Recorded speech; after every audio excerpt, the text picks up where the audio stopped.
You're such an asshole. Hello, children. All right, last one. And then I'm going to go hang out with my favorite people in Atham later. Hey, Cappy, no need for anonymity here. Me, 31-year-old male programming, working, remote, single, moved to the United States several years ago from Ukraine. Currently residing in Colorado, not a citizen, not a green card holder, got 50,000 in savings and investments. Issue: I'm very nervous about the probability of civil war happening here in the United States, as well as the prospects of deteriorating culture. Prospects? Have you not seen every big major beer commercial recently? Have you not been to a Walmart, sir? Prospects of deteriorating culture, society, and the standard of living. For now, I'm enjoying the decline as I'm enjoying this region by having many hobbies. But well, you're in a great part of the country if you don't mind the taxes and the traffic on 25.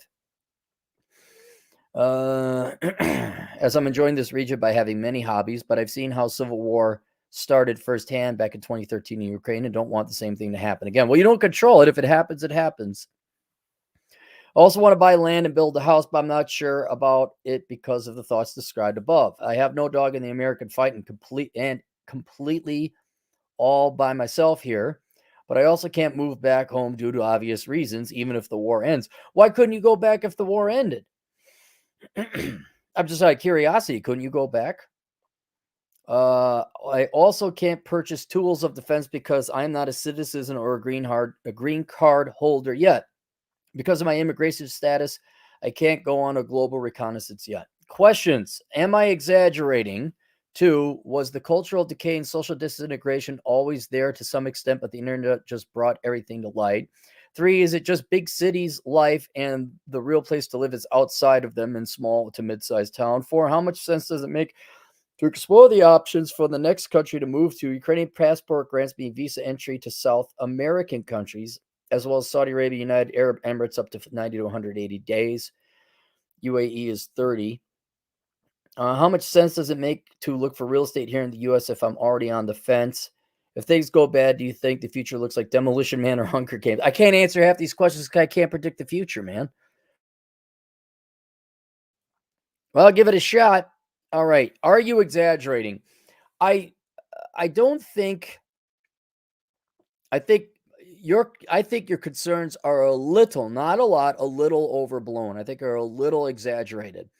That being said, you're talking to a guy who bought crypto, got solar panels. I have plenty of guns, plenty of bullets. I'm going to be installing water. And I'm no friend of the left.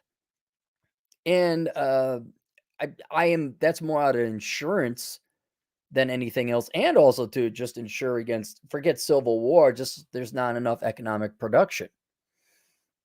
So you could have like Venezuela. Venezuela didn't have a civil war, but the communists still took over. And that's why I think it's going to happen. We will voluntarily vote ourselves into socialism. I think that's what will happen democratically. So there won't be a war, and we won't be killing the czars or anything like that. So I don't think there's going to be, the reds versus the blue states or the red counties versus the city.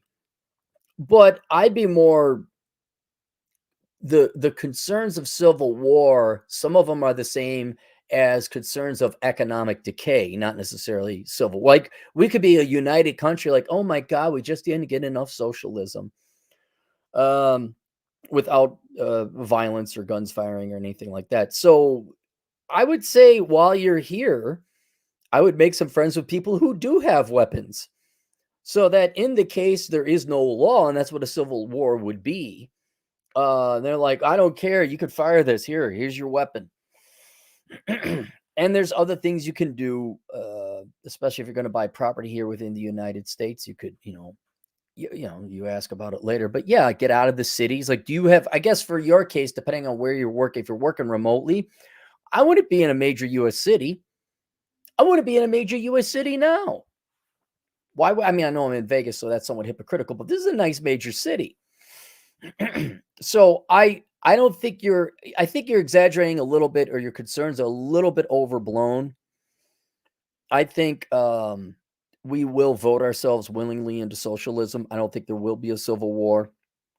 But just in case, it's not bad to think about these things. So you are right to think of these things. And in your case, and you cover on some of these topics, you should start putting together a plan B. Absolutely.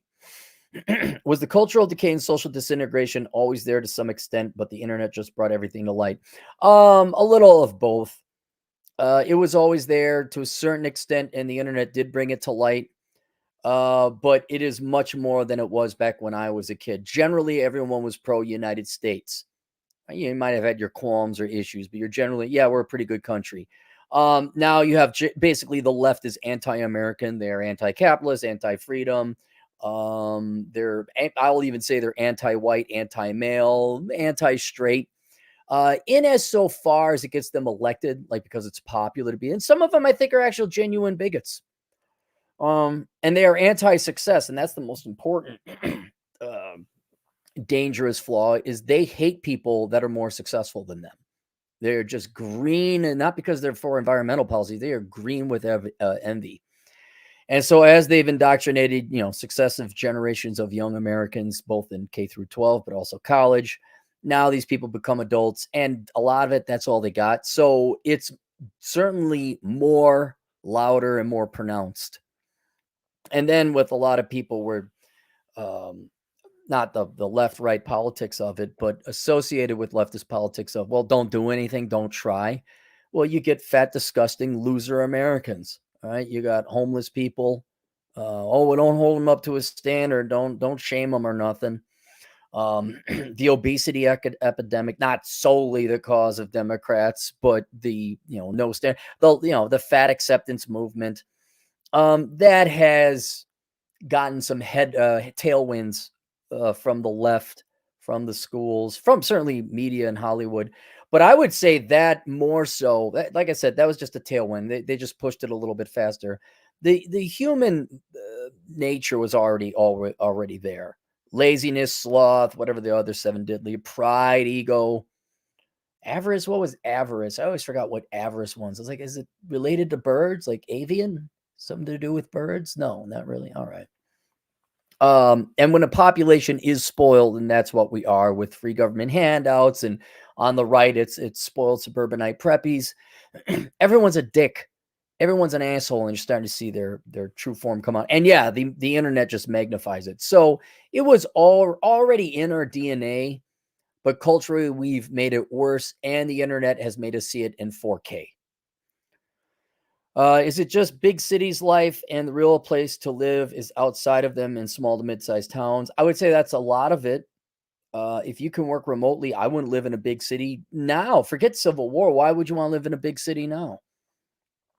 I mean, some people do. Some people prefer major metros. You're like, oh, I can't. I know. Even if they are conservative, like, nope, can't do it. I need to be in a big town. All right, cool. But if you were to go to smaller, medium-sized towns, there's less crime, less traffic. I don't know necessarily more economic opportunity, not even necessarily better people, but they tend to be better behaved. Wyoming is a perfect example of that. You don't want to go to some trailer park abandoned coal mining town either. There's bad small towns as well. But if you're worried about Civil War, or in my case, more like economic collapse or electrical grids going down, you don't want to be in a city. They're going to be there's not going to be enough water. It's not going to be enough cops. Not going to be enough food. They're going to kill everyone. They're going to kill them within that, and you will have no friends. It will be the Holodomor. They will eat their children. It will happen. So I'd say just for that, both now and in anticipation of if you actually think a civil war is going to happen, I would not be in a major town. How much sense does it make to explore the options for the next country to move to? A lot. You absolutely should. Ukrainian passport grants be free entry to South American countries, as well as Saudi Arabia and United Arab Emirates for 90 to 180 days. Okay, so I would immediately start visiting those places so you get familiar with them. I would maybe even, I don't know what the rules are with Ukraine, but I would see if you could get a foreign bank account in one of these countries that you like, just, one of the more stable ones, if you could find one. I think the United Arab Emirates would be a good place to go. Just get yourself a bank account over there, which I don't know if that's easy or possible, but find a place you can get a bank account and have some money. Easiest way to avoid a civil war is not to be there when it happens. Like, okay, I squirreled away, say, 25 grand US in a bank in Saudi Arabia. All right, well, go, people start shooting and firing. Maybe you hop a flight to Saudi Arabia. You can work remotely. Matter of fact, if you could work remotely, I'd be doing it for fun. Go around to South America. Go to Central America. Go have some fun. If you think you like one place, get a bank account. And then what you could do is you just rotate. You go for 180 days there, then 90 days in another. Matt Forney did this very commonly. So you're going to be a vagabond, but it's better than like hoping the water's clean and the electricity is out and, the communist shooting squads are not coming to a small town near you. How much sense does it make to look for real estate here in the U.S. if I'm already on the fence? It doesn't. If you're worried about civil war, you don't want to buy property there. You'd want to, another thing you might want to do is look into some crypto. All right. Not a ton. Don't do your life savings, but that you could take elsewhere. But I think the best thing for you to do would be to travel and figure out, okay, where not the United States should I be, especially if you're remotely employed. If things go bad, do you think the future looks like Demolition Man or Hunger Games? Well, we're already at Demolition Man. Be well. No touching, no sex. Was that Judge Dredd? No, that was Demolition Man.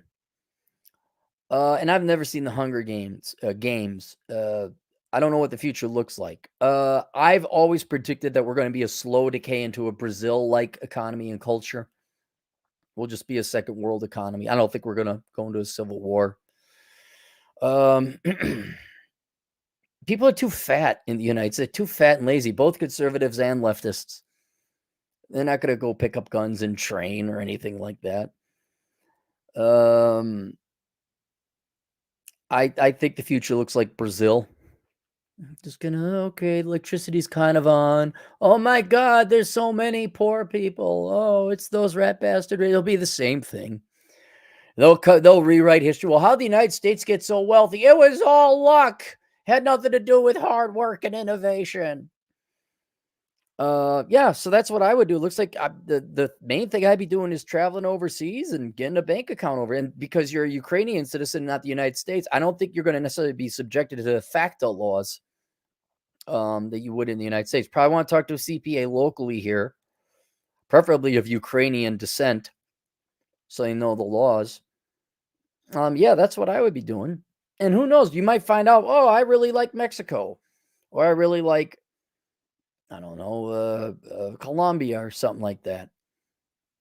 And you say, I don't even want to live in the United States anymore. I'm remote work. Didn't you say let me double check. Working remote. I'd be a world citizen, man. Don't hang your hat here in the United States. I think you've had your fun, right? Check it out. Okay. You've seen all there is to see. Have you seen the fat people in Walmart? Yes, I have. Have you seen the adult Democrats pooping in every major metropolitan street? Yes, I have. Okay, there was the United States. Bye.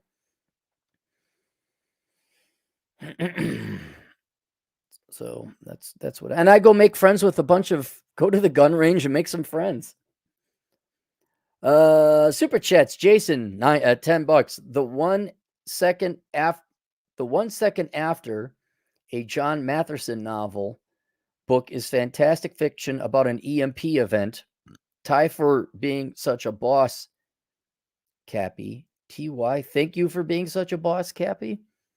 I'm not even really a big survivalist guy. I just had some logical. So, I'm not even done. There's flaws in my plan. I'm just kind of like, yeah, do you go and hang out with your buddies? Or you hunker down? So I'm going to be the hunker down type. Have a couple people hang out. We'll take shifts. Great one, of course, being one of them. Like, yeah, let's sleep.